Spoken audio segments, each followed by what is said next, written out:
नमस्कार। आज मैं निधि खेतान आप सबका स्वागत करती हूँ राजस्थान सरकार और वेदांता के CSR इनिशिएटिव ई कक्षा में, जिसके टेक्निकल पार्टनर है मिशन ज्ञान। दोस्तों, आज हम यहाँ पे गृह विज्ञान का अध्ययन करने के लिए एकत्रित हुए हैं, जिसके अंतर्गत हम पाठ 13 का अध्ययन कर रहे हैं, किशोर अवस्था में पोषण, और जिसके भाग 1 में हमने पाठ का अध्ययन कर लिया है और अब हम उनके प्रश्नोत्तरों का अभ्यास करेंगे। आए देखिए उनके प्रश्नोत्तरों का हम जवाब दे पाते हैं या नहीं। देखते हैं। किशोर अवस्था में सामान्यतः पाई जाती है। किस अवस्था को हम किशोर अवस्था कहते हैं? 13 से 21 साल को किशोर अवस्था कहते हैं। किशोरों के संवेग होते हैं तीव्र एवं क्षणिक, क्योंकि ये वह अवस्था है जब संवेगात्मक आपका डेवलपमेंट बहुत ही पीक पे होता है, तो वो तीव्र और क्षणिक ही होता है। 13 से 15 वर्षीय सामान्य बालिका को लौह तत्व की आवश्यकता होती है 28 मिलीग्राम प्रति 100 मिलीलीटर ब्लड। ठीक है। किशोर अवस्था के समय रक्त में हीमोग्लोबिन के स्तर में गिरावट आती है। इस रोग को कहते हैं, क्या कहते हैं? अनीमिया या रक्ताल्पता, दोनों ही नाम से जानी जाती है। लड़कियों में किशोर अवस्था 10 से 12 वर्ष से प्रारंभ होकर 17 या 18 वर्ष तक बनी रहती है, क्योंकि लड़कियों में किशोर अवस्था जल्दी शुरू होती है अपेक्षित लड़कों के। किशोरियां अपने स्वास्थ्य व शारीरिक रचना को लेकर अधिक शंकित रहती हैं, इसीलिए वो दुबली रहने के लिए कई बार एनोरेक्सिया नर्वोसा का भी सामना करना पड़ता है, जो कि गलत है। विटामिन बी समूह की आवश्यकताएं ऊर्जा की आवश्यकताओं के साथ साथ बढ़ती है, जो कि हमें रॉ सीरियल से मिलता है, जिन सीरियल्स के छिलके हम खाते हैं। किशोर या किशोरियों को प्रतिदिन 8 से 10 गिलास पानी का सेवन एवं अन्य तरल पदार्थों के रूप में करना चाहिए, क्योंकि जल ही जीवन है। किशोरों के लिए व्यवस्था उनके स्कूल या कॉलेज एवं अन्य क्रियाकलापों के अनुरूप करनी चाहिए, क्योंकि जैसे अगर वो स्कूल जा रहे हैं तो वो आपका लंच प्रॉपर नहीं करेंगे, तो उनका टिफ़िन उनके अनुरूप बनाएं जैसे वो उसको खा सकें। आइए अब और सवाल देखते हैं अपन। किशोर अवस्था में हो रहे निम्न परिवर्तनों पर चर्चा कीजिए। शारीरिक वृद्धि, संज्ञानात्मक परिवर्तन, सामाजिक परिवर्तन। बाल्य अवस्था से युवा अवस्था के बीच में होने वाले इस पड़ाव को किशोर अवस्था कहते हैं, जो कि 10 से 12 साल से लेकर 21 साल तक चलती है। क्यों? क्योंकि किशोरियों की किशोर अवस्था जल्दी आती है किशोरों के अपेक्षाकृत, तो इसी काल में इनकी वृद्धि और विकास हो रहा होता है, जिनके अंतर्गत ये विभिन्न वृद्धि विकास अपना सोपान ले रहे होते हैं। आइए अब इनका अध्ययन करें। पहला है शारीरिक वृद्धि। शारीरिक वृद्धि के अंतर्गत उनकी लंबाई, वजन, वसा, मांसपेशियां सभी का निर्माण हो रहा होता है, सभी में बदलाव हो रहा होता है, तो इसके अंतर्गत उनकी पौष्टिक आवश्यकताएं भी बदल रही होती है। उनकी मांसपेशियों के निर्माण के अंतर्गत उनको प्रोटीन की अधिक आवश्यकता होती है। वह इस समय कुल लंबाई के 10 से 15% वृद्धि इस काल में हो जाती है, और बालकों के अपेक्षा बालिकाओं में वृद्धि जल्दी ले रही होती है, तो इसके अंतर्गत उनकी पौष्टिक आवश्यकताओं का जल्दी ध्यान देना चाहिए। फिर आता है कि लड़कों का वजन व लंबाई लड़कियों से अधिक होती है। 13 से 15 वर्ष के दौरान लड़कों के वजन व लंबाई में तीव्र वृद्धि देखने को मिलती है। फिर आता है आपका संज्ञानात्मक विकास। संज्ञानात्मक विकास किशोर अवस्था में 4th स्टेज पे होता है, 4th सोपान पे होता है, जिसको कहते हैं फॉर्मल ऑपरेशनल स्टेज या परिकल्पनिक अवस्था। जब वो अपनी हर चीज़ को सोच समझ के तर्क दे के तैयार कर लेते हैं और परिकल्पनिक तरीके से कैलकुलेशंस बिठा लेते हैं, किसी भी कंडीशन को वो मोड़ तोड़ के सीख लेते हैं, तो उनका बहुत ज़्यादा दिमागी परिवर्तन हो रहा होता है, तो उनकी पसंद और नापसंद का भी इस्टेब्लिशमेंट और सेटिंग हो रही होती है, स्वाद का चेंजेस हो रहे होते हैं, तो इसके अंतर्गत हमें ध्यान देना पड़ता है। फिर आता है सामाजिक परिवर्तन। सामाजिक परिवर्तन, इस समय किशोर और किशोरी दोनों ही अपने समाज में अपना व्यक्तित्व का निर्माण कर रहे होते हैं। ये वह अवस्था है जब वह चाहते हैं कि प्रौढ़ भी उनका अनुमोदन करें, उनको जानें, उनको पहचानें, घर वाले भी उनके नाम से जाने जाएं और समाज में अपनी प्रतिष्ठा स्थापित करते हैं। तो हर चीज़ को साइंटिफिक रीज़न से देखते हैं, हर चीज़ को लीडरशिप तरीके से देखते हैं और अपने आप को बहुत ज़्यादा समाज सुधारक मानते हैं। जो उन्होंने कह दिया वह सही, दुर्बल पे सहायता देना, आराम करना, धर्म जाति के अनुसार नहीं चलना, तो इस समय उनमें विभिन्न प्रकार के सामाजिक परिवर्तन आ रहे होते हैं जिनको वो देख रहे होते हैं और बहुत जल्दी जल्दी चेंजेस हो रहे होते हैं। फिर आता है सवाल, किशोर अवस्था के समय पौष्टिक तत्वों की आवश्यकताएं अधिक होती है, क्यों? किशोर अवस्था के समय शारीरिक वृद्धि एवं विकास अपनी तीव्र गति पे होता है, या मैं कहूँ तीव्रतम पे होता है। तो विभिन्न प्रकार के बदलाव हो रहे होते हैं, चाहे वो शारीरिक हों, चाहे वो सामाजिक हों, चाहे वो संज्ञानात्मक हों, चाहे वो संवेगात्मक हों, चाहे वो गत्यात्मक हों।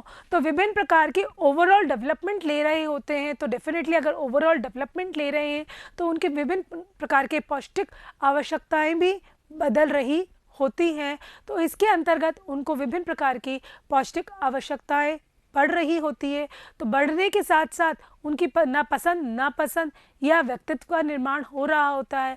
तो वो इसके अंतर्गत बढ़ती ज़रूरतों को पीछे छोड़ते हुए वो अपना व्यक्तित्व का निर्माण करने में लग जाते हैं। इसलिए उनको इसके अंतर्गत ज़्यादा ध्यान देना चाहिए और अपना ज़्यादा पौष्टिक तत्वों को लेना चाहिए, जैसे वो एक स्वस्थ रह सके।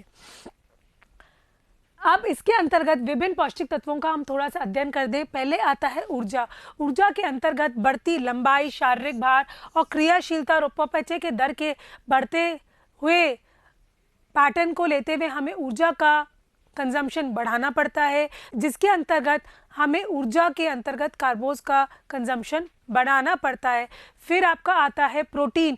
प्रोटीन के अंतर्गत आपकी अस्थियां और मांसपेशियों का निर्माण हो रहा होता है, विभिन्न नए तंतु बन रहे होते हैं, लंबाई बढ़ रही होती है, आपके नए सेल्स या तंतु बन रहे होते हैं, अस्थियों का कैल्सिफिकेशन या कोलेजन बन रहा होता है, जिसके लिए प्रोटीन की अत्यधिक आवश्यकता होती है।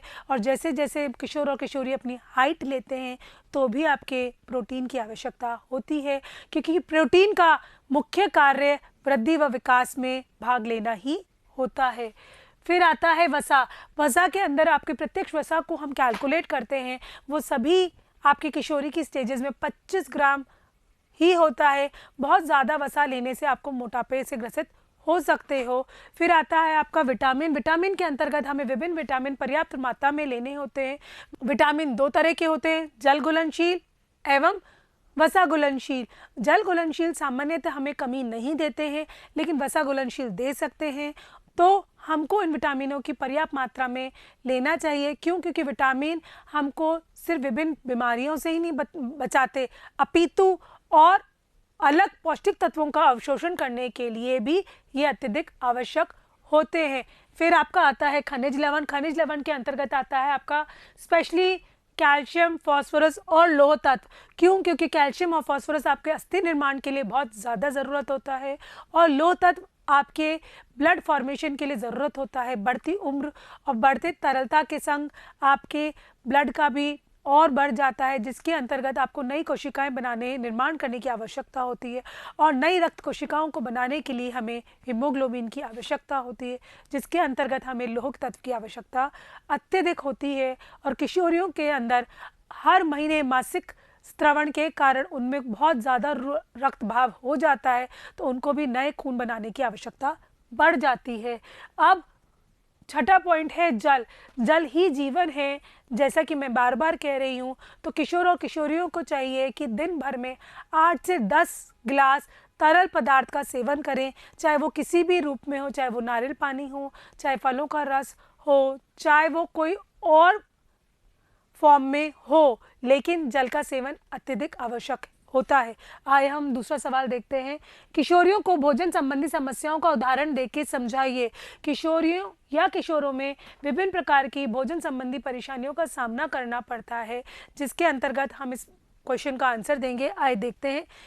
उनके विकास की तीव्रता को देखते हुए प्रत्येक किशोर के लिए संतुलित आहार का महत्व और भी बढ़ जाता है। लेकिन इस समय उनके बढ़ते तनाव, घर में अधिक समय बाहर रहने से, दोस्तियों में शिकारिता के कारण उनके भोजन संबंधी आदतों में तीव्र अवांछनीय परिवर्तन आते हैं, जिनसे उनकी कार्य क्षमता, स्वास्थ्य पर बहुत बड़ा प्रभाव पड़ता है, जिसके अंतर्गत उनको विभिन्न बीमारियों का भी सामना करना पड़ता है। भोजन संबंधी आदतों में परिवर्तन है। शहरी वातावरण में अधिकतर लड़के और लड़की बाहर रहना ज़्यादा पसंद करते हैं, होटलों में खाना ज़्यादा पसंद करते हैं, तो वो जंक फूड खाना ज़्यादा पसंद करते हैं और वो उनको मोटापा और विभिन्न पौष्टिक तत्वों की कमी से ग्रसित कर देता है। वो घर के सदस्यों के संग खाना नहीं पसंद करते, उससे बहुत ज़्यादा बीमारियां हो जाती है। घर की दाल रोटी उनको पसंद नहीं आती, बाहर का पिज्ज़ा, बर्गर, छोला भटूरा ये ज़्यादा पसंद आता है। यही चीज़ घर में बनाएंगे तो वो नकार देते हैं। उनको इन बातों का ध्यान ही नहीं रहता कि पौष्टिक है, साफ सफाई है, युक्त है, अच्छे से बनाया गया है, तेल कौन सा काम में लिया गया है, उनसे उनको कोई लेना देना नहीं होता, चाहे उसके कारण उनको बीमारी से ग्रसित होना पड़े। तो किशोर और किशोरी इन चीज़ों का ध्यान रखते हैं। फिर आता है दूसरा मोटापा। मोटापा इस समय वो ये अवस्था है जब बहुत ज़्यादा किशोर बाहर का खाना खाते हैं, बहुत ज़्यादा जंक फूड खाते हैं, मैदा का सेवन करते हैं और मोटापे से ग्रसित हो जाते हैं, क्योंकि बाहर के जंक फूड में वसा का बहुत ज़्यादा मिलन होता है। फिर आपका आता है कि इसी के अंतर्गत वो नशीली पदार्थों का, पेय का भी सेवन करने लग जाते हैं, जिनकी आदतों का नियंत्रण नहीं कर पाते हैं। फिर आपका आता है कमजोरी व दुबलापन। इस समय किशोर और किशोरी दोनों ही बहुत ही दुबलेपन से ग्रसित हो जाते हैं। क्यों? क्योंकि किशोरियाँ अपना छरारा शरीर देखना पसंद करती हैं, जिसके अंतर्गत वो कुछ भी खाना पीना पसंद नहीं करती और एनोरेक्सिया नर्वोसा से ग्रसित हो जाती हैं, जिसके अंतर्गत अगर वो बहुत समय तक खाना नहीं खाएं तो उनको हॉस्पिटलाइजेशन भी करना पड़ सकता है। फिर आपका आता है कि इसकी उपापचय की दर की गिरावट के कारण उनकी शारीरिक वृद्धि व विकास पर भी बुरा प्रभाव पड़ता चला जाता है। फिर आता है आपका अनीमिया एवं रक्ताल्पता। अनीमिया एवं रक्ताल्पता के अंतर्गत वो बढ़ते खून के बहाव से या बढ़ते खून के द्रव्य से के साथ नहीं मेल मिलाप बिठा पाते, क्योंकि वो पूर्ण रूप से खाना नहीं खा पाते, लौह तत्व की कमी हो जाती है और नए रक्त बनाने के लिए उनको हीमोग्लोबिन की ज़रूरत पड़ती है, जिसके अंतर्गत उनको लोह बहुत ज़्यादा अत्यधिक आवश्यक होता है। आइए देखें प्रश्न 6, किशोरियों के लिए आहार आयोजन करते समय किन किन बातों का ध्यान रखना चाहिए, संक्षिप्त में लिखिए। या किशोर अवस्था की पोषण संबंधी समस्याओं के निवारण हेतु आप आहार आयोजन करते समय किन किन बिंदुओं पे ध्यान रखेंगे। आइए इसका अध्ययन करते हैं। किशोर अवस्था के लिए आहार आयोजन। आहार किशोर वय के दौरान होने वाले शारीरिक वृद्धि व विकास के लिए पौष्टिक आवश्यकताओं की पूर्ति करता है। आहार व्यवस्था करते समय उनके कॉलेज, स्कूल व अन्य क्रियाकलापों के अनुरूप होना चाहिए। उनके आहार में विभिन्न प्रकार के व्यंजन का सम्मिलित करें जो पौष्टिक हो, सुंदर हो, बनावट हो, स्वादिष्ट भी हो। और आहार में किशोरियों की पसंद व तुरंत भोज्य पदार्थों का सम्मिलित करें। वो विभिन्न प्रकार के सैंडविच, खमन, बर्गर, पिज्ज़ा भी हो सकते हैं, ताकि उन्हें घर के बाहर जाके इन चीज़ों का सेवन ना करना पड़े और वो घर पे ही इन चीज़ों का सेवन कर सकें जो कि पौष्टिक हों, स्वस्थ रख सकें उनको। फिर आता है किशोरियों के संवेग इतनी तीव्र और परिवर्तनशील होते हैं कि उनके अंतर्गत उनकी पसंद और नापसंद के अनुरूप उनके भोजन को प्रस्तुत किया जा सके। घर में सदैव किशोरों की पसंद के छोटे मोटे स्नैक्स बनाकर रखें, जैसे कभी वो खाने के बीच में अपने मनपसंद स्नैक्स खा सकें। उनका थोड़ा सा मॉडिफिकेशन करके उनको न्यूट्रिटिव बनाया जा सकता है। फिर आपका आता है पर्याप्त दूध व हरी पत्तेदार सब्जियां भी उनके भोजन में सम्मिलित हों, जैसे कि उनको कैल्शियम, लौह तत्व, फास्फोरस का परिपूर्ण सेवन कराया जा सके और उनको पौष्टिक बनाया जा सके और उन्हें किसी भी प्रकार की बीमारी से सामना नहीं करना पड़े। दिन भर में मौसमी फल का समावेश हो, चाहे वो पाई के रूप में हो, जूस के रूप में हो या फ्रूट के रूप में हो।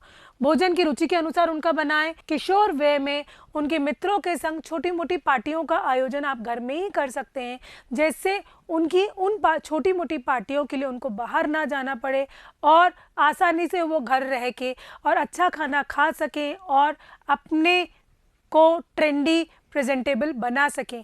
तो आशा करती हूँ इस पाठ के अंतर्गत आपने विभिन्न प्रश्नों का अध्ययन किया होगा, नोट किया होगा और याद करेंगे और आने वाली परीक्षाओं के लिए तैयार रहेंगे। तो दोस्तों याद करते रहिए और तत्पर रहिए। तब तक के लिए नमस्कार।